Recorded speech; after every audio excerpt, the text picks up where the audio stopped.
சென்ற வகுப்புல மகரக்கண்ணன் கரனது மகன் கடுமையான முறையிலே ராமனை எதிர்க்க வேண்டி ராமனிடமே தன்னுடைய நெடுமொழி கூறலான வஞ்சினத்தை சொல்லுகின்றான். ராவணனோடு ஏற்பட்ட பகையின் காரணமாக இப்பொழுது ராவணன் அனுப்பி நான் வந்தது ஒரு பக்கம் இருந்தாலும், முன்பே நீ எனது தந்தையை பஞ்சவடியில் கொன்றிருக்கிறாய், ஆகவே அதற்காகவே நான் காத்திருக்கிறேன் என்று சொல்ல, ராமனும் சரிதான், ஒரு ஆண்மகனுக்கு இப்படிப்பட்டதோர் வஞ்சினம் என்கின்ற ஒன்று இருந்தாக வேண்டியதுதான், அதை நான் மதிக்கிறேன் என்று சொல்ல, கடுமையான வேகத்தோடு தான் பெற்றிருக்கக்கூடிய வரபலத்தினாலும் தான் அறிந்திருக்கக்கூடிய மந்திர ஆற்றலினாலும் வானரப்படையை கடுமையாக தாக்கினான். அதனால் வானரர்கள் எல்லாம் பல திக்குகளிலும் அஞ்சி ஓடினார்கள். இவனுக்கு இப்படிப்பட்டதோர் ஆற்றல் எவ்வாறு ஏற்பட்டது என்று ராமன் வீடணனை கேட்கிறான். வீடணன் அதற்கு விளக்கம் தருகிறான். அந்த விளக்கம் தருவதற்குண்டான பாடலில் இருந்து இன்று தொடங்க வேண்டும். என்ன சொல்லுகிறான் வீடணன்? நோற்றுடை தவத்தின் நோன்மை நோக்கினர் கருணை நோக்கி, காற்றுடை செல்வன் தானும் மழையுடை கடவுள் தானும் மாற்றலர் ஈந்த தெய்வ வரத்தினால் வந்தது என்றான். நூற்று இதழ் கமலக்கண்ணன் அகற்றுவன் நொடியில் என்றான். வீடணன் என்ன சொன்னான்? இந்த மகரக்கண்ணனுக்கு இத்தகு ஆற்றல் எவ்வாறு வந்தது தெரியுமா? நோற்றுடை தவத்தின் நோன்மை நோக்கினர். இந்த மகரக்கண்ணன் செய்த மேலான தவத்தினது ஆற்றலை மிக நுணுக்கமாக அறிந்து கொண்டவர்களாக இருந்தவர்கள் இருவர். ஒருவன் வாயுதேவன், மற்றொருவன் வருணன்.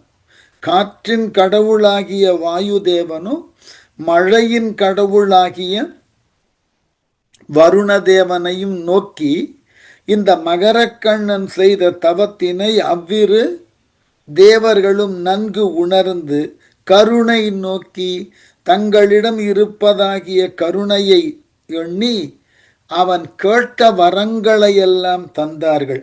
காற்றுடை செல்வன் தானும் மழையுடை கடவுள் தானும். காற்றுடை செல்வன் வாயு பகவான், மழையுடை செல்வன் வருண பகவான் இருவரும் மாற்றலர். இந்த மகரக்கண்ணன் கேட்ட வரத்தினுக்கு எதிர்த்து எதனையும் சொல்ல இயலாதவர்களாகி அவன் கேட்ட வரத்தினுக்கு உடன்பட்டு எந்தவிதமான மாற்றங்களும் சொல்லாமல் ஈந்த தெய்வ வரத்தினால் வந்தது என்றான். அந்த தேவர்களால் கொடுக்கப்பட்ட அரிய வரத்தினால் இவனுக்கு இப்படிப்பட்டதோர் ஆற்றல் உண்டாயிற்று. அது கொண்டுதான் வானர படையினை அவன் இவ்வாறு அச்சுறுத்துகிறான்னு சொன்ன உடனே ராமன் ரொம்ப நிதானமா சொன்னா, நூற்று இதழ் கமலக்கண்ணன் அகற்றுவன் நொடியில் என்றான். 100 இதழ்களை உடைய தாமரை மலரை போன்று கண்களை பெற்றிருக்கக்கூடிய ராமன் சொன்னான், அவ்வளவுதானே?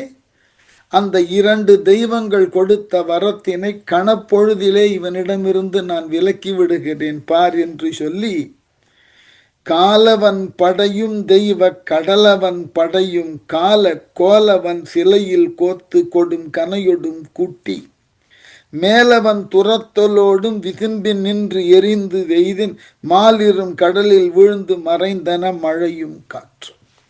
எல்லாருக்கும் ஒரு கேள்வி வரும் இந்த பாட்டை நடத்தினதற்கு பிறகு. காலவன் படையும், கால்னா காற்று, காற்று கடவுளால் கொடுக்கப்பட்ட அத்திரமும், தெய்வ கடலவன் படை கடலினது நீரினுக்கு உரியதாகிய அதிபதியாக விளங்கக்கூடிய வருணன். நீர்நிலைகளுக்கு எல்லாம் அவன் தான் அதிபதி. ஆகவே கடல் என்பது பெரியதோர் நீர்நிலை.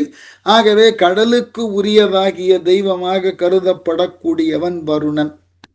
இது தமிழ் மரபிலும் சொல்லப்பட்டிருக்கு. படையும் கால கோல வன் சிலையில் கோத்து கொடும் கனையொடும் கூட்டி. என்ன செய்தானா ராமன்? அழகிய வலிய வில்லிலே கோத்த கொடிய கனையோடும் கூட்டி யாரை? இந்த காற்றுக்கு உரிய தெய்வமான வாயுதேவனினுடைய அம்பும் கடல் தெய்வமாகிய வருணதேவனுடைய அம்பும் வெளிப்படும் படியாக ராமன் அம்பினை வைத்து எய்தான். பொதுவா ஒரு கேள்வி இங்க என்ன தோன்றலாம், இந்த மகரக்கண்ணனுக்கு வாயு பகவானும் வருண பகவானும் வரம் கொடுத்திருக்கிறார்கள். அந்த வரத்தினது ஆற்றலினாலே அவன் இவ்வாறு செயல்பட அவனது ஆற்றலை கெடுக்கக்கூடிய அளவினுக்கு ராமனது அம்பு இருந்ததான்னு கேட்டா இருக்கும். இது எப்படி தெரிந்து கொள்ளுவது அப்படின்னு கேட்டா, எல்லா தெய்வங்களுக்கும் தங்களை நோக்கி வழிபாடு செய்யக்கூடிய தவம் செய்யக்கூடிய அன்பர்களுக்கு வரங்கள் கொடுக்கும். ஆனால் அந்த தெய்வங்களால் கொடுக்கப்படக்கூடிய வரங்கள் எல்லோருக்கும் ஒருதன்மை தானதாக இருக்கக்கூடிய செயல் இல்லை. இப்ப நான் வருணனை நோக்கி தவம் பண்ணுகிறேன்னா வருணனது அத்திரம் எனக்கு கொடுக்கப்படுகிறதுன்னா என்னுடைய அத்திரத்தினுடைய ஆற்றல் ராமனிடம் இருக்கக்கூடிய வருணாசிரமத்தினுடைய அந்த வர்ணனினுடைய அத்திரத்தை காட்டிலும் மாற்று குறைவா இருக்கும். அது எப்படின்னா எல்லா தெய்வங்களும் அப்படித்தான் செயல்படுகின்றன. நாம் நினைக்கிறோம் தெய்வங்கள் எல்லாம் நேரடியாக பார்க்கின்ற பொழுது அவர்கள் எல்லாம் ஒருவன்மைத்தாக இருக்கின்றன. இல்லை, நீங்கள் மேற்கொள்ளக்கூடிய தவம் எத்தகையதோ அந்த தவத்தினுடைய ஆற்றல் எத்தகையதோ அதற்கு இணையானதாகியதோர் ஆற்றலை கொண்டுள்ள தங்களினுடைய ஆற்றலில் ஒரு கூரை அவர்கள் வரமாக தருகிறார்கள். அதுதான் முக்கியம். அதற்கு நிறைய மேற்கோள்கள் சொல்லலாம். உதாரணம் பார்த்தீர்கள் என்றால், இப்ப மேல்நிலை கல்வியில தேர்ச்சி பெற்றவர்கள் எல்லோரும் பட்டப்படிப்புக்கு போகலாம்னாக்க, தேர்ச்சி பெற்றவர்கள் என்ற அளவில் பார்த்தீர்கள் என்றால் எல்லோரும் முயன்று தேர்வினை எழுதி வெற்றி பெற்று இருக்கிறார்கள். ஆனால் அவர்கள் முயன்றதற்கு ஏற்றாற்போல் அவர்களுடைய மதிப்பெண் இருக்கும். மிக நன்கு முயன்று எழுதியனவன் மதிப்பெண் 97 விழுக்காடுனாக்க, ஒரு பெருமளவிலே முயற்சிக்காமல் போதுமான அளவில் முயற்சித்தவனுடைய விழுக்காடு ஒரு 60 இருக்கும். எல்லோரும் தேர்ச்சி பெற்றவர்கள் தான், எல்லோரும் +2 பாஸ் தான். ஆனா அவரவர் பெற்றிருக்கக்கூடிய மதிப்பெண் அவரவர்கள் முயற்சியினால் பெற்றதாகும். அதுபோல தேவர்களையும் இறைவனை நோக்கியும் நீங்கள் தவம் செய்தால் வரம் கிடைக்கும். அது எது போலன்னா +2 பாஸ் போல வரம் கிடைக்கும். ஆனால் அந்த வரத்தினுடைய ஆளுமை அதனது ஆற்றல் அவரவர் மேற்கொண்ட முயற்சிக்கு உரியதாக இருக்கும். இப்ப மகரக்கண்ணன் எந்த நோக்கிலே முயன்று வாயுதேவனையும் வருணதேவனையும் வணங்கினானோ அவனால் எடுக்கப்பட்ட முயற்சிக்கு உட்பட்ட அளவில் அவனுக்கு அந்த வருணனும் வாயுவும் தன் ஆற்றலில் ஒரு பகுதியை கொடுத்து உதவுவார்கள். ஆனா அவர்கள் கொடுத்து உதவியதை போன்று அந்த வருணனும் வாயுவும் அவர்களை நோக்கி தவம் செய்யக்கூடிய பலருக்கு இவ்வாறு கொடுத்திருப்பார்கள். அதுல யார் மிக பெரிய அளவில் தவத்தினை செய்திருக்கிறார்களோ அவர்களுக்கு இந்த வாயுவும் வருணனும் தங்களினுடைய ஆற்றலில் பெரும் ஆற்றலை, பெரும் பகுதியான ஆற்றலை இந்த தவம் செய்தவனுக்கு கொடுப்பான். இப்ப ராமனிடம் இருக்கக்கூடிய வாயு அஸ்திரமும் வருணனுடைய அஸ்திரமும் ஏற்கனவே அந்த அஸ்திரங்களை எய்தவனாகிய அந்த மகரக்கண்ணனிடம் உள்ளதாகிய அஸ்திரங்களை காட்டிலும் வலுவானது. அவ்வளவுதான். இது எல்லா இலக்கியங்களிலும் பார்க்கலாம். எல்லோருக்கும் எல்லா அஸ்திரமும் கொடுக்கப்பட்டு இருக்கிறது. அப்பொழுது ஒருவர் மாட்டு உண்டான அஸ்திரம் அவனுடைய எதிரியிடமிருந்தும் அதே அத்திரம் இருக்குன்னு அது எப்படி வெல்லும்னா இதான் வெல்லுதற்கு வழி. ஆகவே அத்திரம் எல்லாரிடமும் இருக்கும். ஆனால் அவைகள் பெற்றிருக்கக்கூடிய ஆற்றல்ல வேறுபாடுகள் இருக்கும். ஆற்றல்ல வேறுபாட்டுக்கு காரணம் அந்த அத்திரத்தை பெறுவதற்கு அவர்கள் அணுகின முறை, அதற்காக அவர்கள் மேற்கொண்ட தவம், அந்த தவத்திலே அவர்கள் எவ்வாறு எல்லாம் தங்களினுடைய முக்கியத்துவத்தை காட்டி தவம் புரிந்தார்கள் என்பதை பொறுத்து அத்திரங்களினுடைய ஆற்றல்கள் மாறுபடும். ஒரே தெய்வத்தினால் கொடுக்கப்பட்ட அத்திரம் ஒருவரிடம் மிக உயர்ந்த ஆற்றலை கொண்டிருக்கும், மற்றொருவரிடம் சாதாரண ஆற்றலை கொண்டிருக்கும். அவ்வளவுதான். அதனால இந்த ராமன் இங்க என்ன செய்தான்? கோல வன் சிலையில் கோத்து கொடும் கனையொடும் கூட்டி மேலவன் துரத்தலோடும், மேலவன்னா மேன்மை பொருந்திய ராமன் இந்த மகரக்கண்ணன் எய்த அந்த வாயு அஸ்திரத்தினுக்கும் வருண அஸ்திரத்தினுக்கும் எதிராக அதே அஸ்திரத்தை இவன் பிரயோகம் பண்ணான். அந்த மகரக்கண்ணன் எய்த அத்திரத்தை காட்டிலும் ராமன் எய்த அத்திரம் ஆற்றல் அதிகமானது. ஒரே அத்திரம்தான், ஆனால் இவனிடம் இருப்பதில் ஆற்றல் அதிகம். ஆகவே கனையொடும் கூட்டி மேலவன் துரத்தலோடும் விசும்பின் நின்று எரிந்து வெய்தின், அந்த மழையும் காற்றும் விசும்பின் நின்று எரிந்துன்னா ஏவப்பெற்ற மழையும் காற்றும் விரைவாக வானத்திலிருந்து எரிந்து கொண்டு மால் இருங்கடலின் விழுந்து மறைந்தன. மிக பெரிய கடலிலே விழுந்து அவைகள் மறைந்து போயின. அந்த அத்திரங்கள் செயலற்று போயின.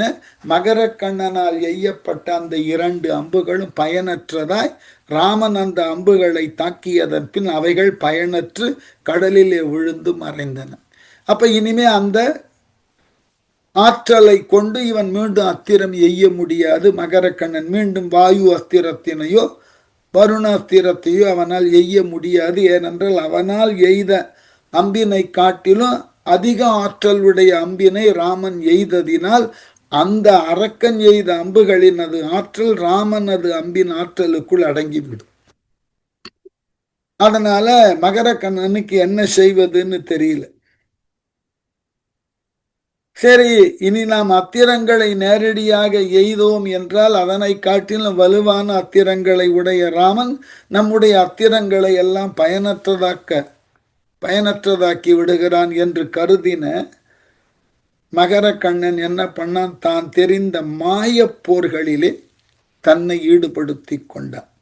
அத்துணை அரக்கன் நோக்கி அந்தர வானம் எல்லாம் ஒத்தன உருவே ஆக்கி தான் மறைந்து ஒளிந்து சூல பத்திகள் கோடி கோடி பரப்பினான். அதனை பார்த்த வித்தகன் ஒருவன் செய்யும் வினயம் என்று இணைய சொன்னான். அத்துணை அரக்கன் நோக்கி அந்த அளவிலேயே அவனால் எய்யப்பட்ட 2 அத்திரங்களும் ராமனது அம்புகள் அவைகளை கவ்வி கடலிலே கொண்டு போட்டதன் பின் மகரக்கண்ணன் தன்னுடைய அத்திரங்கள் அழிந்ததை பார்த்து அந்தர வானமெல்லாம் ஒத்தன உருவே ஆக்கி, இடைவெளி உள்ள வானத்திலெல்லாம் தன்னை ஒத்தனவாகிய பல உருவங்களை காமிச்சான். எங்கெல்லாம் மேகங்களுக்கிடையே கொஞ்சம் இடைவெளி இருக்கும் அங்கெல்லாம் இவனுடைய உருவம். இப்போ வானவெளி முழுவதும் எங்கெல்லாம் மேகம் பிளந்து காணப்படுகின்றதோ அந்த பிளவில் எல்லாம் மகரக்கண்ணன் தனது உருவத்தை காட்டினான். ஒரு அரக்கன் இருந்தாலே அச்சம். வானவெளியில இப்படிப்பட்ட பல 100 அரக்கர்கள். அப்படி காண்பித்த உடனே தான் மறைந்து ஒளிந்து தன்னை போன்று பல உருவங்களை வானவெளியில உருவாக்கி விட்டு இவன் மறைந்து ஒளிந்து போரிட முயலுகின்றான். அப்படி வருகின்ற பொழுது சூல பத்திகள் கோடி கோடி பரப்பினான். சூல வரிசைகளை கோடி கோடியாக எய்தான். சூலம்ன்றது ஆயுதம். ஆகவே பல உருவங்களிலே வடிவம் எடுக்காமல் அவன் தன்னுடைய வடிவத்தினை பலவாறாக காட்டி அந்த வடிவங்களிலிருந்து பலவேறுபட்ட கோடிக்கணக்கான சூலப்படையை இந்த வானரர்கள் மீதும் ராமன் மீது எய்ய தொடங்கினான். அதனை பார்த்த வித்தகன், இப்படிப்பட்ட செயலை பார்த்தவனாகிய வித்தகனாகிய ராமன் ஒருவன் செய்யும் வினயம் என்று இணைய சொன்னான். ஒருவன் செய்யும் சூழ்ச்சி என்னே என்று ஆச்சரியப்பட்டு வீடனன்ட்டு பேசினான். இவ்வளவு பெரிய திறமைசாலியா இருக்கிறார்கள். என்ன ஒரு வருத்தம், அவ்வளவு திறமை இருந்தாலும் அவர்கள் அத்தனை பேருடைய திறமையும் விழலுக்கு இறைத்த நீர் போல் வீணாய்த்தான் போனது. ராவணனே பெருவீரன், அவனை சார்ந்திருக்கக்கூடிய அவனது மக்கள்களோ அல்லது அவனது படை வீரர்களோ மிகப்பெரிய ஆற்றலுக்கு உரியவர்கள். ஆனால் அவ்வளவு பெரிய ஆற்றலை கொண்டிருந்து அவர்களால் ஏன் சரிவர இந்த போரிலே வெற்றியை கொள்ள முடியவில்லை என்றால், அவர்கள் எது கருதி போரை தொடங்கினார்கள்? ராவணனை கருதி. ராவணன் நேர்மையான வழியில் ஒரு போரை சந்திப்பதாக இருந்திருந்தால் இந்த போரிலே ஈடுபட்ட அசுரர்கள் அனைவரும் முழுமையுமான ஆற்றலோடு தொடர்ந்து போரிடுவார்கள். மாறாக ராவணன் போர் செய்தது தனது தவறை மறைக்க. தான் சீதையை அபகரித்ததை மற்றவர்கள் எங்காகிலும் சுட்டி காட்டி, இப்போ தம்பி அளவில் சுட்டி காட்டப்பட்டு இருக்கிறது. இல்லை ஏனைய பிரதானிகளும் மக்களும் இந்த தவறை சுட்டி காட்டுவதற்கு முன்பாக வரிசை வரிசையாக தனது படை வீரர்களை ஒவ்வொரு தலைவன் குழு அனுப்புகிறான். அவர்களுக்கு என்ன ஒரே நோக்கம்னா, மன்னனால் வளர்க்கப்பட்டோம், மன்னன் நம்மை ஆளாக்கினான், அவனுக்கு நம்மால் இயன்றன எது என்றால் இந்த உயிரானது உடலை விட்டு பிரியக்கூடிய காலம் வரைக்கும் அவனுக்கு நாம் போர் செய்யணும், அவ்வளவுதான். அவர்களுக்கு ஒரே ஒரு விதமான கோட்பாடு தான், மன்னன் ராவணனுக்கு நம்மால் இயன்ற உதவியை செய்ய வேண்டும், அது எப்போ வேணா செய்யணும், அது இப்போ செஞ்சுள்ளோம். அதனால என்ன ஆயிற்று,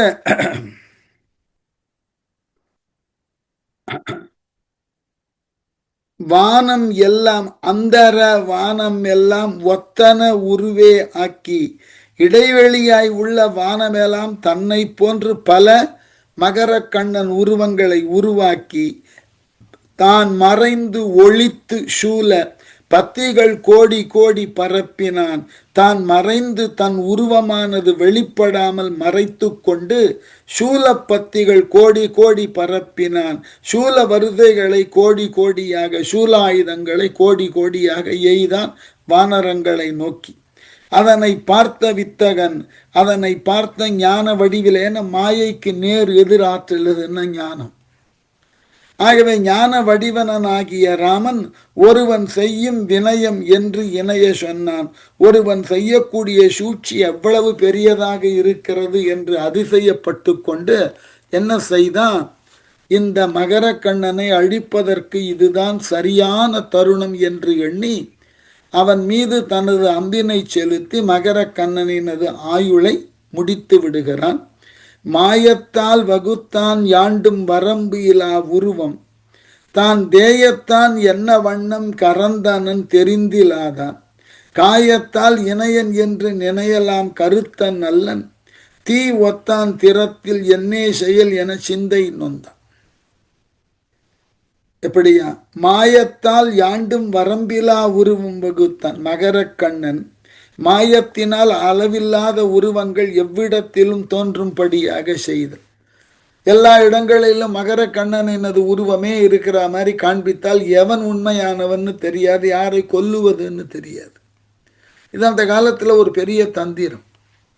அதனால தான் எத்தேயத்தன் என்ன வண்ணம் கரந்தனன், தான் எந்த இடத்திலே இருக்கின்றேன் என்று சொல்ல முடியாத படிக்கு ஒளிந்து கொள்ள தலைப்பட்டு விட்டான். யாரு?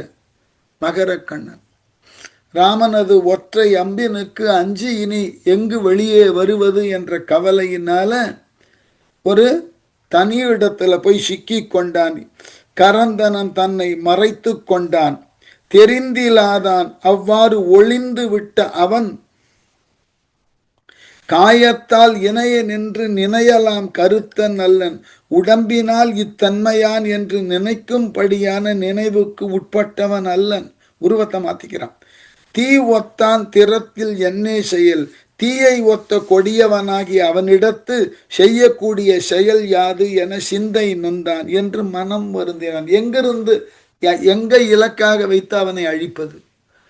ஒரு இடத்துல இருப்பான், அந்த இலக்கை நோக்கி அம்பு எய்தால் அடுத்த இலக்குக்கு போயிடும். இது மாயத்தில் ஈடுபடக்கூடியவனுக்கு ரொம்ப இயல்பா செய்யப்படக்கூடிய செயல். அவனை ஒண்ணுமே பண்ண முடியாது. முதல்ல அந்த மாயையை போக்கணும், அதன் பிறகு அந்த மாயைக்கு உரிய அத்திரங்களை எல்லாம் மீண்டும் ஒரு முறை அந்த வீரன் செலுத்தக்கூடாத அளவினுக்கு சூழலை உருவாக்கணும். அப்புறம் அவனை போர்க்களத்தில் முடிக்கணும். அந்த 3 வேலை பார்க்கணும். அதனால ராமன் ரொம்ப வருத்தப்பட்டான். இவன் எங்கிருந்து இந்த மாயையை கற்றான்? அந்த மாயையை பெருமளவிலே இங்கு செலுத்தப்பட்டு இருக்கிறது. ஆகவே இவனை எவ்வாறு கொல்லுவது என்ற ஐயத்தினுக்கு வந்தான். சிந்தை நொந்தான், மனமும் வருந்தினான். இவனை எவ்வாறு கொன்று நாம் முன்னேறுவதுன்னு தெரியல அவனுக்கு. அம்பின்வாய் 6 சோறும் அரக்கன் தன் இருள் இல் யாக்கை உம்பரில் பரப்பி தான் வேறு ஒளித்தன் என்ன ஓர்வான் செம்புனல் சுவடு நோக்கி இது நெறி என்று தேவர் தம்பிரான் பகழி தூண்ட தலையற்று தலத்தன் ஆனான். ரொம்ப அழகு. அம்பின் வாய் 6 சோறும் அரக்கன். நான் விட்ட அம்பு பட்ட இடத்திலிருந்து ரத்தம் 6 பெருக்காக ஓடுதற்கு உண்டான நிலையில் தள்ளப்படுகிறான் மகரக்கண்ணன். ராமன் எய்த அம்பு அவனை தாக்கி அவன் உடலில் இருந்து இரத்தமானது 6ஆக பெருக்கெடுத்து ஓடுகிறது. தன் அருளில் யாக்கை உம்பரில் பரப்பி அருள் இல்லாமல் வளர்ந்த தனது உடம்பை ஆகாயத்தில் பலவாறாக தோன்றச் செய்து, இனிமே அவனால் போரிட முடியாது, போலியான தோற்றங்களை உருவாக்கி காட்டுகிறான். தோற்றுவித்து தான் வேறு ஒளித்தனன் என்ன ஓர்வான், தான் அவற்றின் வேறாக ஒளிந்திருக்கின்றான் என்று எண்ணியவனாகி தேவர் தம்பிரான், தேவர்களினது தலைவனாகிய ராமன் செம்பூனல் சுவடு நோக்கி இரத்தம் வழியும்படியான அடையாளத்தை பார்த்து இது நெறி என்று பகழி தூண்ட இதுவே தாக்குதற்கு சரியான இடம் என்று துணிந்து அம்பினை செலுத்த தலை அற்று தலத்தன் ஆனான். அம்மகர கண்ணன் ராமனது அம்பினால் தலை வேறு உடல் வேறு என பகுக்கப்பட்டான். இதில் ஒரு சின்ன குறிப்பு இருக்கு. என்ன குறிப்பு? இது நெறி என்று பகழி தூண்ட இதுவே இடம் என துணிந்து அம்பினை செலுத்துதல். எல்லா வீரர்கள் வாழ்க்கையிலும் அல்லது எல்லா போர்க்களத்திலும் ஒரு சிக்கல் ஏற்பட்டு கொண்டே இருக்கும். தொடக்க காலத்துல நாம ஏற்படுத்தி கொண்டிருக்கக்கூடிய அந்த வில் பயிற்சியோ வாழ் பயிற்சியோ எதிரிகளை நோக்கி செலுத்தப்படுகின்ற பொழுது நாம் கற்ற காலத்துல உரிய வித்தையை கொண்டு செலுத்தினோன்னா போகும் அம்பு. ஆனால் முறையாக யாரை இலக்காக வைத்திருக்கிறோமோ அவரை சென்று தாக்கி அவருக்கு ஒரு மரணத்தினுக்கு இணையான துன்பத்தை கொடுக்க இயலாது.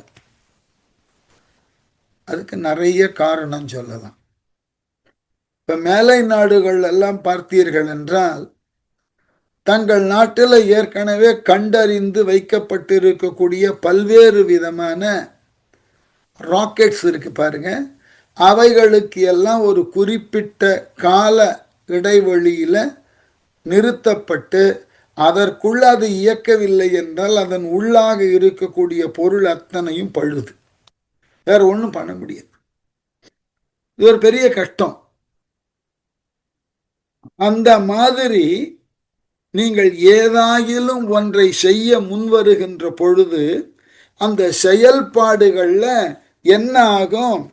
இதுவே அம்பினை செலுத்துவதற்கு ராமன் தயாராகின்ற பொழுது மகர கண்ணனிடம் இருந்த ஆற்றல் எல்லாம் ஒடுங்கக்கூடிய நிலைக்கு வந்தாச்சு. என்ன காரணம் அப்படின்னா, இந்த மந்திரங்களை எல்லாம் மாற்றுவதற்கு வல்லதாகிய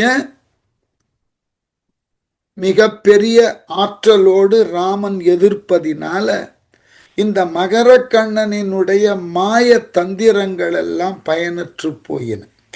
அதனாலதான் இந்த செம்புனல் சுவடு நோக்கினா ரத்தம் வழியும்படியான அடையாளத்தை பார்த்து முன்பே எய்யப்பட்ட அம்பினால் காயமுற்று ரத்தம் சிந்துகிறது. அவன் உடம்ப மறைத்து கொண்டால் அவனால் சிந்தக்கூடிய இரத்தத்தினுடைய சுவடு தெரிகிறது. அந்த சுவடின் வழியாக இலக்கை அறிந்து அம்பு செலுத்துது. அந்த காலத்துல போர்க்களத்துல இதெல்லாம் ஒரு வித்தை. ஒலி எங்கு கேட்கிறதோ அந்த ஒலி கேட்கக்கூடிய திக்கு நோக்கி அம்பு விட்டால் அங்கு இருப்பவர்கள் இறந்து போவார்கள். இதெல்லாம் அன்றைய போர்க்களத்தில் அவர்கள் மேற்கொண்டு இருக்கக்கூடிய சில அடிப்படையான பயிற்சிகள். ஏனென்றால் இன்று இருப்பது போல் நவீன தொழில்நுட்ப கருவி எல்லாம் அவர்களுக்கு தெரியாது. இன்னைக்கு ராக்கெட் இருக்கு, லான்ச்சர்ஸ் இருக்கு, என்னென்னமோ வச்சிருக்கோம். அதெல்லாம் இன்னைக்கு கிடையாது. உங்களினுடைய முழுமையுமான வீரம் நீங்கள் கை கொண்டுள்ள ஆயுதத்தினால் தீர்மானிக்கப்படுகிறது. அதை கொண்டுதான் நீங்கள் போரே அங்கு உடற்றப்படுகிறது. இதற்கு மீறி வேறு எதுவும் கிடையாது. ஆனால் தெளிவாக தெரிந்து கொள்ள வேண்டிய செய்தி என்னன்னா, அவ்வாறு ராமனுடைய அம்புகளெல்லாம் புதியதாக ஆற்றலோடு செயல்பட தகுந்தன. அங்கு கரனுடைய மகனாகிய அந்த கண்ணன் இருக்கிறான் அல்லவா, அவனுடைய ஆற்றல் குறைவானது. ராமனினுடைய அம்புகள், அந்த அம்புகள் பெறப்பட்ட ஆற்றல், அதை ராமன் எவ்வாறு முறையாக பயிற்சிக்கு உட்படுத்தி வைத்திருக்கிறானோ அதற்கு ஏற்றாற்போல் அவை அனைத்தும் செயல்படும். ஆனால் மகரக்கண்ணன் தன்னிடம் உண்டானதாகிய ஆற்றலுக்கு, தன்னிடம் உண்டானதாகிய பல படைக்கலன்களை முழுமையுமாக இயக்கி அதனுடைய ஆற்றலை முழுமையுமாக தெரியக்கூடிய அளவில் அவன் கையாளல. அதனால என்னாச்சு, செம்புனல் சுவடு நோக்கி அவன் உடலில் இருந்து சிந்தக்கூடிய இரத்தத்தினை இலக்காக கொண்டு இது நெறி என்று, இவ்வாறுதான் இந்த குருதியின் வழியாகத்தான் அம்பு விட வேண்டும் என்று தேவர் தம்பிரான் பகழி தூண்ட, தேவர்களுக்கு தலைவனாய் இருக்கக்கூடிய ராமன் தனது அம்பினை மிகச்சரியாக எய்ய தலையற்று தலத்தன் ஆனான். அம்மகர கண்ணன் தலை அறுபட்டு பூமியிலே விழுந்தான். அதற்கு தான் சொன்ன, ஏற்கனவே ஒரே மாதிரியான பெயருள்ள அத்திரம்னா ரெண்டு வேறுபட்ட வீரர்கள்ட்ட இருக்கிறது என்றால் அந்த அத்திரத்தில் ஒருவன் மாட்டு மிக உயர்ந்ததான ஆற்றலோடு அந்த அஸ்திரம் இருக்கும். இதெல்லாம் அந்த காலத்தில் போருக்காக சொல்லப்பட்ட ஒன்று. ஏன்னா அதை வேடிக்கையாக சொல்லுவேன். நம்ம கிட்டலாம் அந்த தீபாவளி காலங்கள்லாம் வெடி வாங்குவோம் அல்லவா, எல்லாமே வெடிக்கக்கூடியது தான். சில வெடிகள் மட்டும் அவர்கள் அறிவிப்பார்கள், இந்த வெடியை வெடிக்கும் போது காதை பொத்தி கொள்ளுங்கள். உருவாகக்கூடிய சப்தம் மிக பெரிய அளவில் இருக்கும். இப்பெல்லாம் நவீனத்துவத்துக்கு உட்பட்டு இருக்கக்கூடிய இந்த செய்திகள் எல்லாம் பார்த்தீர்கள் என்றால் ஒரே விதமான ஆற்றல் ஒருவரிடம் ஒரு உயர் தகுதியில் இருக்கும், மற்றவரிடம் கொஞ்சம் தாழ் தகுதியில் இருக்கும். இது எல்லா ஆற்றலுக்கும் உண்டான அடிப்படை விதி. என்ன காரணம்னா, முயன்ற ஆயுதங்களை பெற்றுடலாம், ஆனால் அதை முழுமையுமாக நிர்வகிக்கவும் பயன்படுத்தவும் இடங்கருதி அதனை இயக்குவதற்கு உண்டான ஆற்றலும் எவன் மாட்டு இருக்கிறதோ அவன் வெல்லுவான். மகரக்கண்ணனை போன்ற மட்டில் இது ஒரு ஆயுதம், இதை எரிந்தாக வேண்டும், இதை எரிந்தால் வருணனும் வாயுவும் பெரிய அழிவை கொடுப்பார்கள். சரி, அதற்கு முன்பாகவே அந்த ஆயுதம் பறிக்கப்பட்டு விடுகிறது. அதன் பின் மகரக்கண்ணன் என்னதான் தொடர்ந்து போர் செய்தாலும் அவன் ஆற்றலை எங்கெல்லாம் எந்த அத்திரங்களின் மூலமாக காட்ட முன் வருகிறானோ அங்கெல்லாம் ராமனது அத்திரம் போய் அதை தடுத்து விடுகிறது. அவனால் ஒன்றும் பண்ண முடியல. ஆகவே திகைத்து நின்ற வேளையில் ராமனால் எய்யப்பட்ட அம்பு தலையற்று தலத்தனானான். அம்மகரக்கண்ணன் தலை அறுபட்டு பூமியில விழுந்தான். அயில் படைத்து உருமின் செல்லும் அம்பொடும் அரக்கன் யாக்கை புயல் பட குருதி வீசி படியிடை புரள்தலோடும்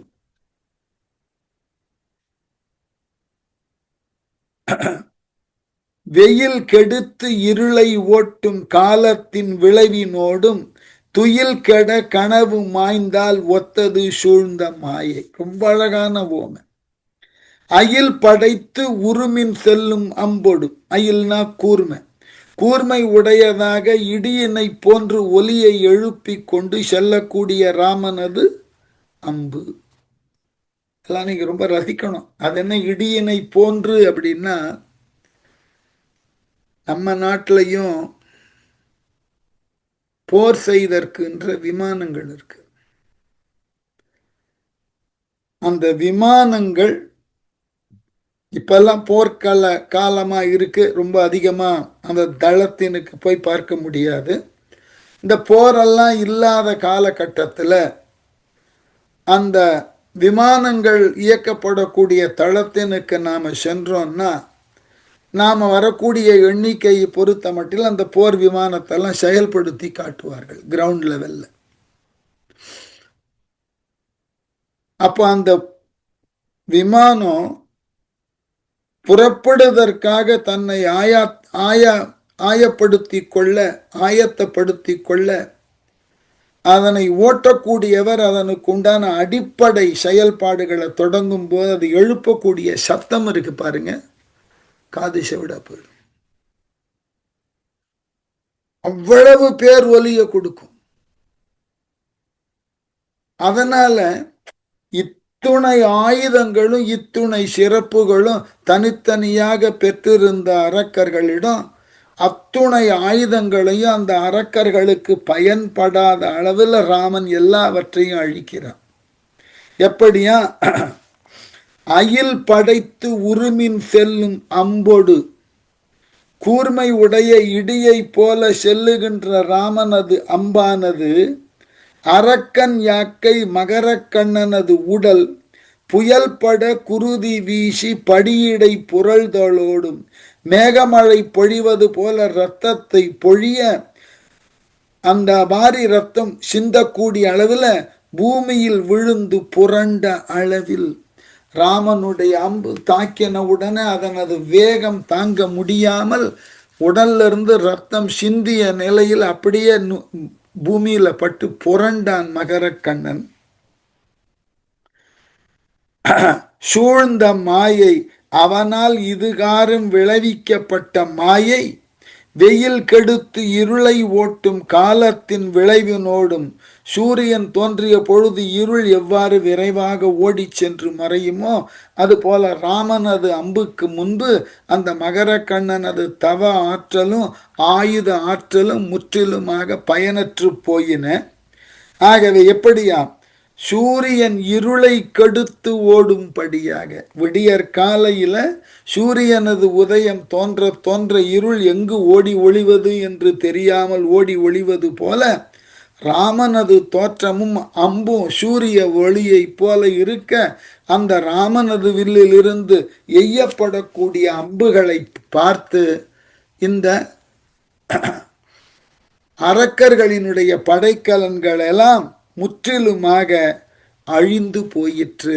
அதன் விளைவாக அந்த அரக்கனோ தலைவேறு உடல் வேறாக துண்டிக்கப்பட்டு நிலத்துல விழுந்து இறந்தான் மகரக்கண்ணன்.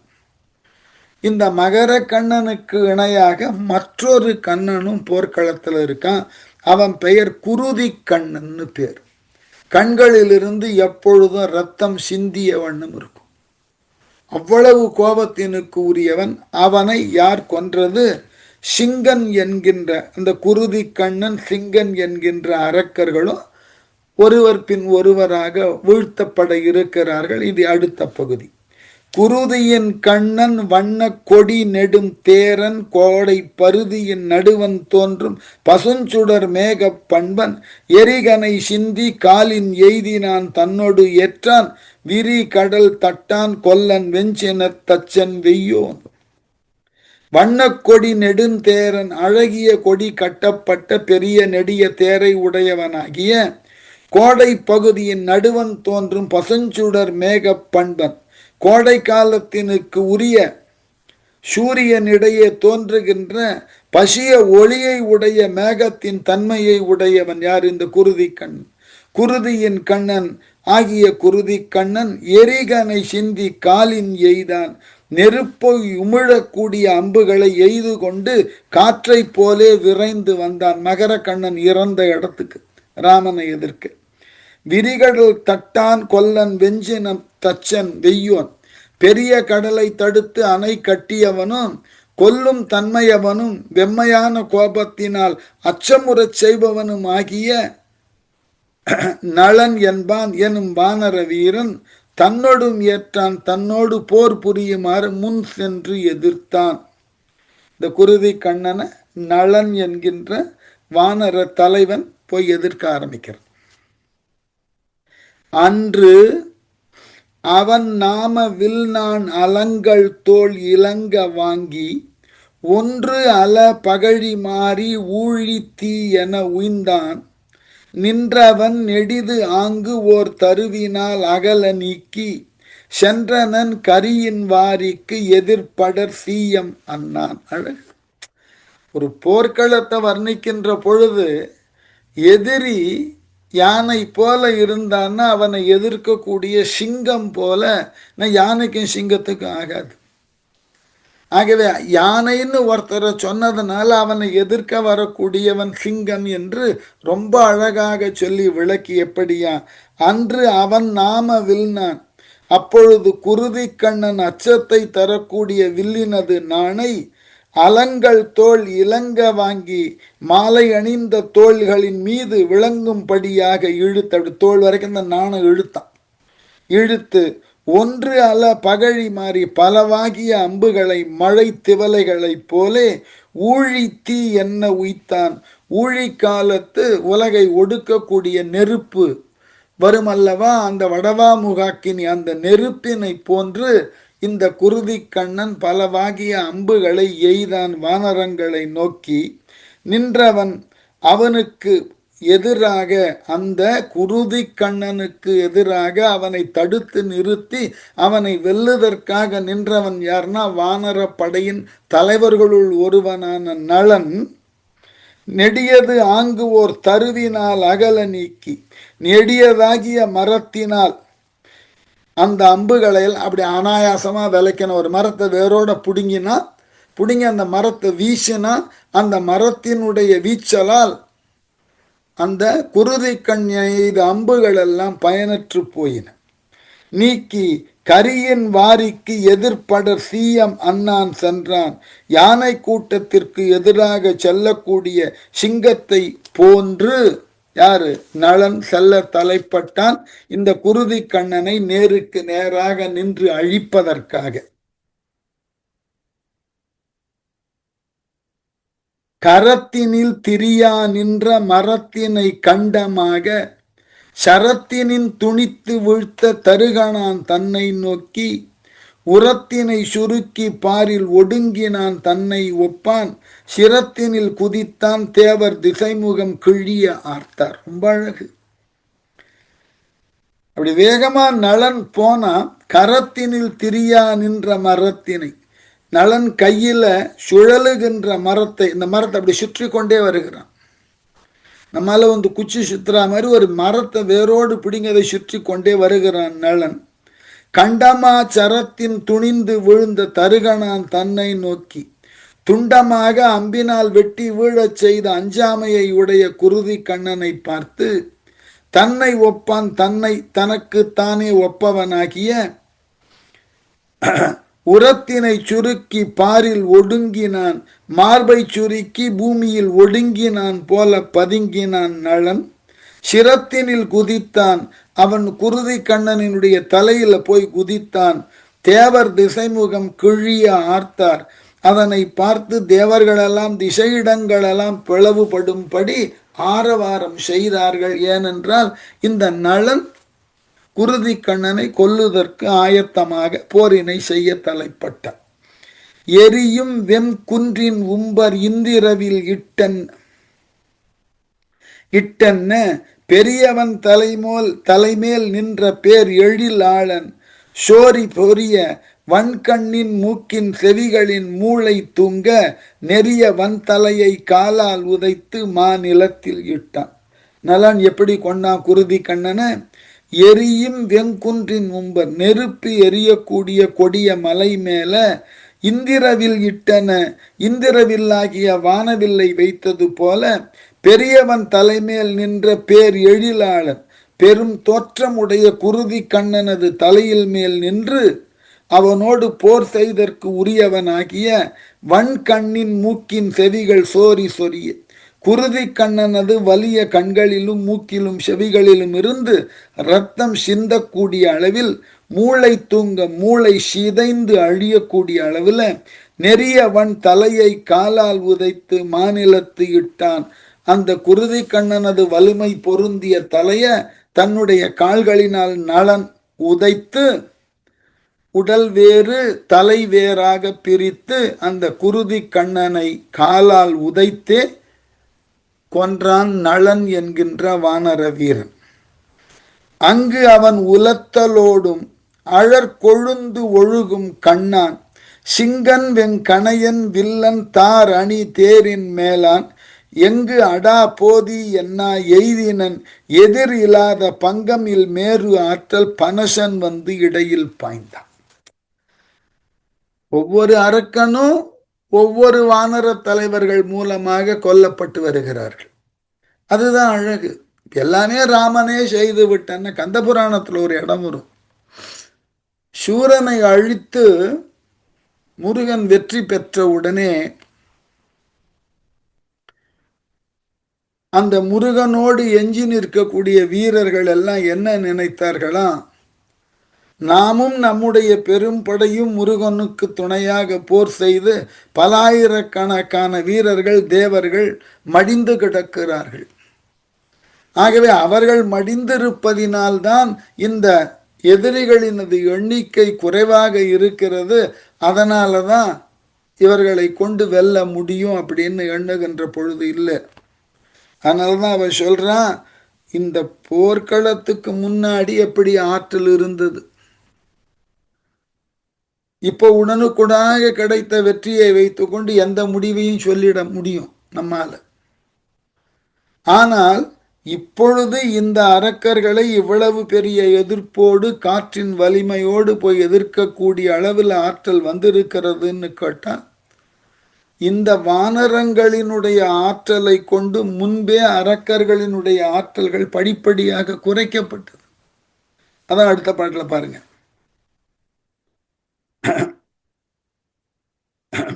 அங்கு அவன் உலத்தலோடும் அழற்கொழுந்து ஒழுகும் கண்ணான் சிங்கன் வெங்கணையன் வில்லன் தாரணி தேரின் மேலான் எங்கடா போதி என்னா எய்தினன் எதிரில்லாத பங்கமில் மேரு ஆற்றல் பனசன் வந்து இடையில் பாய்ந்தான். அங்கு அவன் உலத்தலோடும் குருதி கண்ணன் இறந்த பொழுதில் அழற்கொழுந்து ஒழுகும் கண்ணான் சிங்கன் நெருப்பை உமிழும் கண்களை உடைய சிங்கன் வெங்கணையன் வில்லன் தார் அணி தேரின் மேலான் கொடிய அம்பை உடையவனும் வில்லை உடையவனும் சிறு மணிகள் கட்டிய தேரின் மேல் ஏறியவனும் ஆகி எங்கு அடா போதி என்ன எய்தினன் நலனை பார்த்து எங்கே அடா போகிறாய் என்று சொல்லிக் கொண்டே அடுத்த வீரன் வரான் நலனை எதிர்க்க. எதிரில்லாத பங்கமில் மேரு ஆற்றல் கெடுதல் இல்லாத மேருவை போன்று ஆற்றல் உடையவனும் தனக்கு நிகராக தன்னை தவிர வேறு யாரையும் சொல்ல முடியாதவனுமாகிய பனசன் வந்து இடையில் பாய்ந்தான். பனசன் எனும் வானர வீரன் நடுவிலே வந்து குதித்தான். அப்போ ஒவ்வொரு வீரனும் ஒவ்வொரு அசுர வீரர்களை வெல்லுவதற்கு காரணமாகிறார்கள். இப்ப இந்த குருதி கண்ணனை நளன் வென்றதற்கு பிறகு அந்த குருதி கண்ணனினுடைய இடத்துல மிக வேகமாக மற்றொரு வீரன் வந்து சேருகிறான். அவனை பனசன் தாக்க தொடங்குகிறான். என்னன்னா, போர்க்களத்தில் எல்லா தலைமை சார்ந்த வீரர்கள் வானரர் பக்கமும் இருக்கிறார்கள், அசுரர் பக்கமும் இருக்கிறார்கள். அவ்வாறு தலைமை சார்ந்த வீரர்களை இந்த வானரரிடம் இருக்கக்கூடிய வீரர்கள் போய் அழிக்கணும். அதாவது ஒரு போர்க்களத்தில் ஒரு மிகப்பெரிய ஆற்றல் உடைய, நான் இன்னைக்கு கூட ரசித்த வேற ஒரு நண்பர்கிட்ட சொல்லி கொண்டிருந்தேன். எத்தனை பேர் அதை பார்த்திருப்பீர்கள்னு எனக்கு தெரியாது, பார்த்தும் இருக்கலாம், தவறொன்றும் இல்லை, பார்க்கவில்லை என்பதனால. 2 வாரத்திற்கு முன்பு இந்த பாகிஸ்தான் தீவிரவாதிகள் இந்திய எல்லைக்குள் ஊடுருவி அங்கு இயற்கை காட்சிகளை ரசிக்க வந்த பலரை கொன்று, அதுல குறிப்பாக ஒரு கணவன் மனைவி என்கின்ற இருவரில் கணவனை கொன்று இதை உன் மோடியிடம் போய் சொல் என்று அவன் சொல்லிவிட்டு சென்றான் அல்லவா. அதற்காக இந்திய அரசு என்ன செய்தது? திட்டமிட்டு மிக தெளிவாக 2 பெண் போர் அதிகாரிகளினது துணை கொண்டு எதிரி நாட்டினுள் ஊடுருவி அவர்களினது முக்கியமான இடங்களை எல்லாம் அழித்துவிட்டு திரும்பி வந்திருக்கு.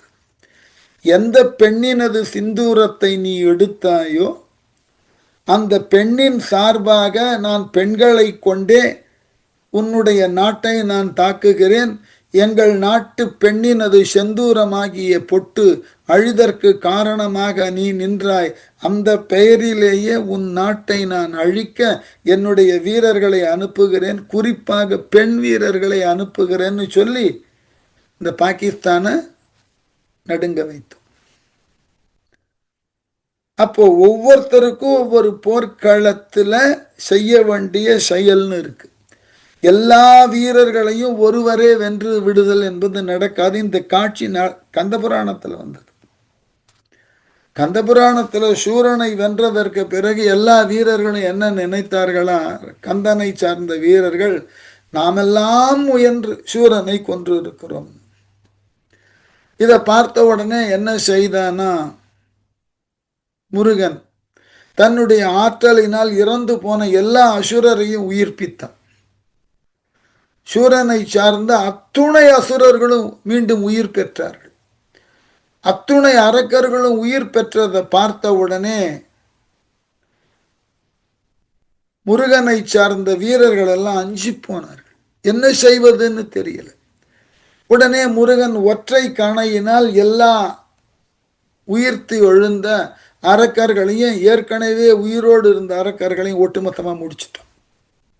அப்பொழுதுதான் மற்றைய வீரர்களுக்கெல்லாம் ஒரு உண்மை புரிந்தது. நாம் போர் செய்வது என்பது முருகன் நமக்கு கொடுத்திருக்கிற வாய்ப்பு, அவ்வளவுதான். நமக்கு வாய்ப்பு கொடுக்காமலேயே முருகன் எல்லாவற்றையும் தனி ஒருவனாக நின்று அழிக்க முடியும். அதை அவன் செய்ய விரும்பாமல் அவனுடன் இருந்த நமக்கு ஒரு நல்ல பெயர் புகழ் வரட்டும் என்ற எண்ணத்தினால் நம்மை போர்க்களத்துக்கு அனுப்பி எதிரிகளில் பல பேரை கொன்றுவான்னு அனுப்பிச்சிருக்கான். முருகன் நினைத்திருந்தால் அவன் ஒருவனாகவே எல்லாரையும் அழிச்சிருக்க முடியும். அதை தான் காண்பித்தார் கச்சியப்ப சிவாச்சாரியர். ஒரு அத்திரத்தை பிரயோகம் பண்ணி அதன் மூலமா இறந்து போன எல்லா அரக்கர்களையும் உயிர்ப்பித்து இதை கண்ட முருகனை சார்ந்த வீரர்களும் தேவர்களும் அஞ்ச மற்றொரு கனை எய்து மீண்டும் உயிர்த்தவர்களை எல்லாம் மடிய செய்தான். அப்ப எல்லா காலங்களிலும் இறைவன் தான் எல்லாவற்றையும் செய்கிறான் எடுத்துக்கொண்டாலும் அவரவருக்கு தேவையான ஒரு வாய்ப்பை கொடுக்கணும்.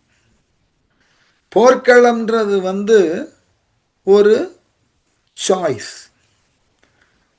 எதுக்கு சாய்ஸ்னா எதிரியை யார் கொல்லுவது என்பதில் வீரர்களுக்கு இடையே ஒரு நல்ல நம்பிக்கை தகுந்த ஒரு போட்டி வரும். இவனை நான் கொன்னுடுறேனே, இல்லை நீ ஏற்கனவே 4 பேரை முடிச்சுட்டு இப்போ நான் போகிறேன். இந்த அளவினுக்கு போர்க்களத்தில் முன்னணியில் இருக்கக்கூடிய வீரர்கள் இவ்வாறு பேசி செயல்படுவார்கள். இதெல்லாம் அந்த காலத்தில் நிறைய இலக்கியங்களில் சொல்லப்பட்ட செய்திகள். அதனால இதுகாரும் இந்த குருதி கண்ணனை எதிர்த்து நின்று கொண்டிருந்த நளன் அவனை அழித்ததன் பிறகு மேலும் பல அரக்கர்கள் படை வர அந்த அரக்கர்கள் படை எங்கு இந்த நளனை தாக்குமோ என்ற நிலையில் கவலையோடு இருக்க அந்த கவலையை போக்குவதற்காக பனசன் இடையில் நுழைகிறான். பனசன் என்பவன் வானர வீரர்களினுடைய ஒரு குறிப்பிட்ட பிரிவுக்கு தலைவன். நடுவிலே குதித்தான். பாய்ந்தவன் தோளில் மார்பில் பல்லங்கள் நல்ல பண்போடு ஆய்ந்தன அசனி போல 2 அழுந்த எய்தான் காய்ந்தனன் கனலி நெய்யால் கனன்றது போல காந்தி ஏய்ந்து 7 தேரினோடும் இமைப்பிடை எடுத்து கொண்டான். பாய்ந்தவன் தோளில் மார்பில், அப்படி குதித்த பனசனது தோள்களிலும் மார்புகளிலும் பல்லங்கள் நல்ல பண்போடு ஆய்ந்தன.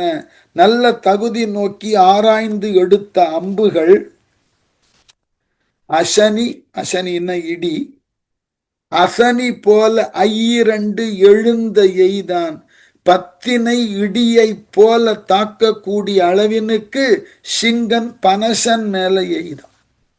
காய்ந்தனன் கனலி நெய்தல் கனன்று போல காந்தி அதை பார்த்த பனசன் கோபித்து நெருப்பு நெய்யால் சுடர்விட்டு ஏற்கனவே கோபத்தோட இருக்கான் பனசன். அவன் பேர்ல இந்த அம்புகளை எல்லாம் எய்த உடனே, சிங்கன் அம்புகளை எல்லாம் எய்தத உடனே பனசனுக்கு ஏற்கனவே இருந்த கோபம் இன்னும் அதிகமாச்சு. எது போல எரியிற நெருப்புல நெய்ய விட்டால் என்ன ஒன்று வேகமா எரியும்.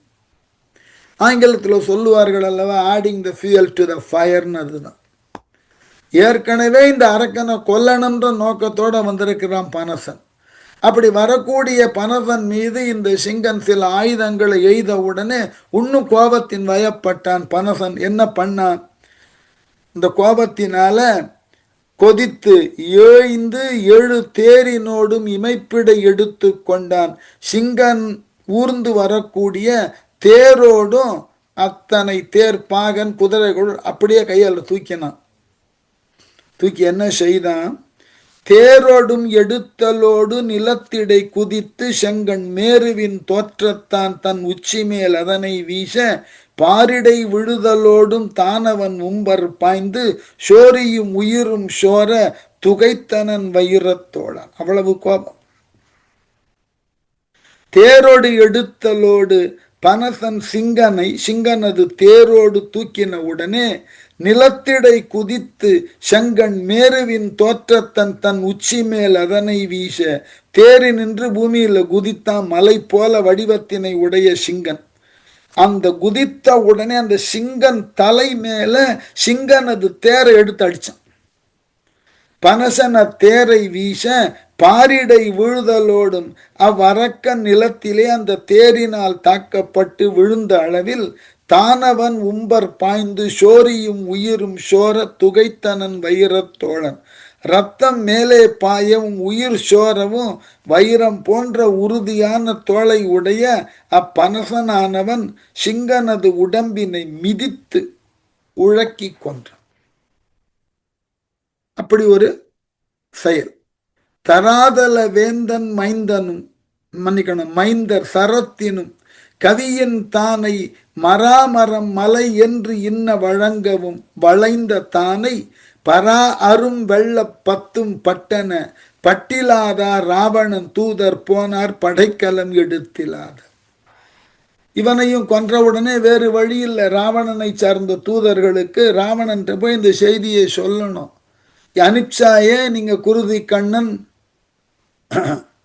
சிங்கன், அதே போல மற்றொருவன் என்றெல்லாம் அனுப்பினீர்களே, அனைவரையும் இந்த வானரர்கள் கொன்று விட்டார்கள் என்று படைக்கலத்தை எடுக்காத போர்க்கள தூதர்கள் மிக வேகமாக சென்று ராவணனிடம் முறையிட்டார்கள். எப்படியா?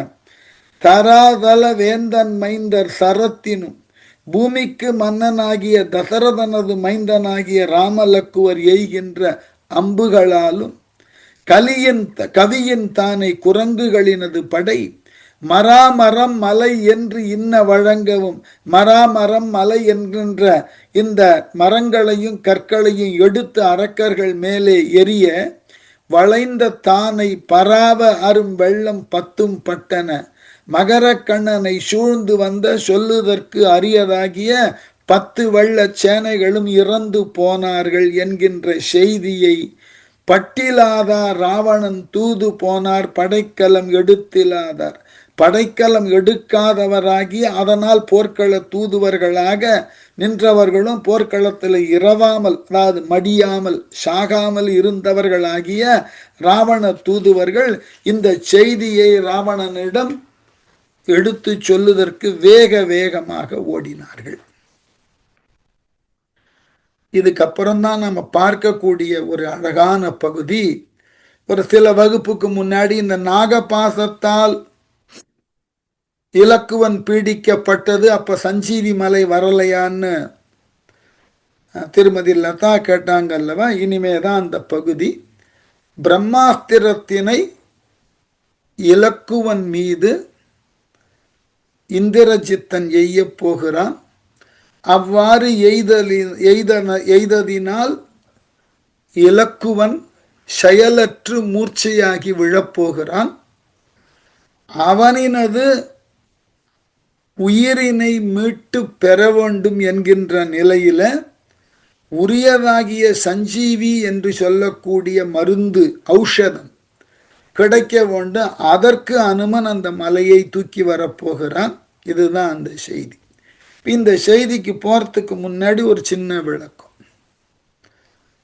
பிரம்மாஸ்திரம் என்பது ஒரு தன்மை தானதான்னா முன்பு சொன்ன விளக்கம்தான். வாயு அஸ்திரம் வருணாஸ்திரத்தினுக்கு என்ன விளக்கம் சொன்னேனே அது போலத்தான் பிரம்மனால் கொடுக்கப்படக்கூடிய அஸ்திரம் என்பது எல்லோருக்கும் எல்லா காலத்திலும் ஒரு தன்மைத்தான ஆற்றலோடு இருக்க வேண்டும் என்கின்ற சட்டம் இல்லை. ஒருவனுக்கு கொடுத்த பிரம்மா அஸ்திரத்தினுடைய ஆற்றல் குறைவா இருக்கலாம். ஆனால் மற்றொருவனிடம் இருக்கக்கூடிய பிரம்மாஸ்திரத்தினுடைய ஆற்றல் மிகுதியா இருக்கலாம். அதாவது நீங்கள் என்ன விதமான அளவிலே முயன்று அந்த அஸ்திரத்தை பெற்றீர்களோ அதற்கு ஏற்றாற்போல் அந்த அஸ்திரத்தினது ஆற்றல் இருக்கும். அதுக்கு யூனிஃபார்மான ஆற்றல்லாம் கிடையாது. இது நமக்கு ரொம்ப இயல்பா தெரிஞ்ச விஷயம்.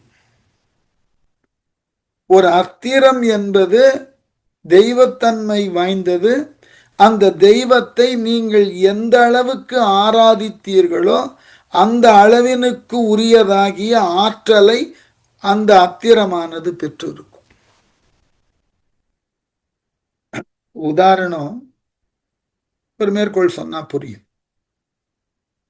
இந்திரன் என்று சொல்லக்கூடிய தெய்வலோக தேவர்களினது தலைவன் இருக்கானே, அந்த தகுதி இருக்கல்லவா, இந்திர பதவி அல்லது இந்திர தகுதி எப்படி கிடைக்கும்னா, பூமியில யார் ஒருவன் 100 அஸ்வமேத யாகம் செய்கிறானோ அவ்வாறு செய்தவனுக்கு வானுலகத்துல இந்திர பதவி கிடைக்கும். சரி, இப்ப இந்த 100 அஸ்வமேத யாகம் செய்யக்கூடிய மன்னன் இருக்கிறான் அல்லவா, இந்த அஸ்வமேத யாகம்ன்றது என்னன்னாக்க, அஸ்வம்னா குதிரை. ஒரு மன்னன் தான் எல்லா மன்னர்களை காட்டிலும் ஆற்றல் மிகுந்தவன் என்பதை அறிவிக்க வேண்டி இவன் ஒவ்வொரு நாட்டுக்கு இவனா போய் சொல்ல முடியாது. அதனால இவன் என்ன செய்வான், ஒரு குதிரையை அலங்கரித்து அதன் பின்னே 4 அல்லது 8 வீரர்களை அனுப்புவான். அந்த குதிரை ஒரு வடக்கு திசைனா வடக்கு திசையில போகும். அந்த திசையில் இருக்கக்கூடிய பிற நாட்டு மன்னன் அந்த குதிரையை பற்றினான்னா உடனே இந்த செய்தி அனுப்பிய குதிரையை அனுப்பிய மன்னனுக்கு தெரிவிக்கப்படும். அவன் படையெடுத்து போய் அவனை வென்று திருப்பி குதிரையை அடுத்த திசை நோக்கி அனுப்புவான். இப்படி இந்த மாதிரி எல்லா திக்குகளிலும் குதிரையை அனுப்பி பகையே இல்லை என்று தெரிந்ததன் பின் நடத்தப்படக்கூடிய யாகம் அஸ்வமேத யாகம். அந்த மாதிரி 100 முறை அவன் செய்தான்னா அந்த 100வது முறை அவன் அஸ்வமேத யாகத்தை செய்து முடித்ததன் பின் அவனுக்கு இந்திர பதவி கிடைக்கின்றது ஒரு நம்பிக்கை. இப்போ இந்த அஸ்வமேத யாகத்தை செய்கின்ற பொழுது சில வலுவான மன்னர்களும் இதுல நாம ஏன் கலந்து கொள்ளணும், விட்டுடலாம். சரி, இருந்துட்டு போட்டுமே, அவன் ஏதோ ஒரு இலக்கு நோக்கி தயாரிக்கிறான், செயல்பட்டு போகட்டும், விடலாம். அப்ப அவனுடைய எதிர்ப்பு அல்லது அந்த அஸ்வமேத யாகம் செய்யக்கூடிய மன்னனது ஆற்றலை முழுமையுமாக யார் ஒருவரும் வழி காணாமலேயே அவனுக்கு அங்கீகாரம் கொடுத்துள்ளான். அப்படி அங்கீகாரத்தை பெற்று அதன் மூலமாக இந்திர பதவிக்கு வருகிறான்னா அந்த இந்திர பதவியில அவன் நெடிது நாள் வாழ முடியாது.